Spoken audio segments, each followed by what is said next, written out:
परिवहन आयुक्त महेश झगडे यांच्या आरटीओ कार्यालयांना एजंट मुक्त करण्याच्या निर्णयाला नागपूरच्या खंडपीठाने तात्पुरती स्थगिती दिल्याचं कळतंय। महेश झगडे यांच्या आदेशाला अकोला ट्रान्सपोर्ट असोसिएशनने नागपूर खंडपीठात आव्हान दिलं होतं। त्यावर सुनावणी करताना कोर्टाने झगडेंच्या आदेशाला अंतरिम स्थगिती दिली। यामुळे आरटीओ कार्यालयांच्या एजंट मुक्तीला खीळ बसण्याची शक्यता आहे। जयेश जगड आमचे सहकारी माझ्यासोबत आहेत आणि त्यांच्याबरोबर याचिकाकर्त्यांचे वकील आपण त्यांच्याशी बोलणार आहोत। जेबी गांधी आपल्याबरोबर आहेत, याचिकाकर्त्यांचे ते वकील आहेत। गांधी साहब, नागपुर में ये याचिका दायर हुई थी, क्या कहा है कोर्ट ने?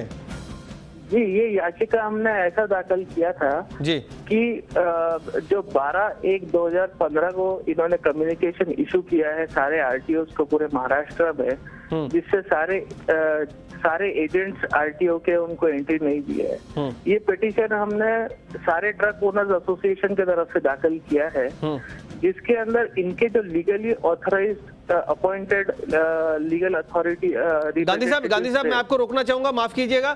सारे एजेंटों के लिए ये आदेश कोर्ट ने दिया है या सिर्फ ट्रांसपोर्ट एसोसिएशन की जो अपॉइंटेड उनके लोग होंगे उनके लिए ये कहा गया है कोर्ट ने? क्या कहा है? मोटर व्हीकल ओनर्स के जो रिप्रेजेंटेटिव्स है, ये जो ऑर्डर दिया है ये उनके लिए दिया है हाई कोर्ट में।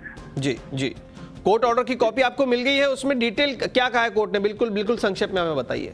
कोर्ट ने हमको कोर्ट के ऑर्डर में कोर्ट ने नोटिस इशू की है और हमको इंटरिम रिलीफ ये दिया है कि मोटर व्हीकल ओनर्स के जो जिनके पास में अथॉरिटी होगी जी, एक उनका फॉर्मॅट। अगदी खरं गांधी साहेब, धन्यवाद आमच्याशी आपण बोललात।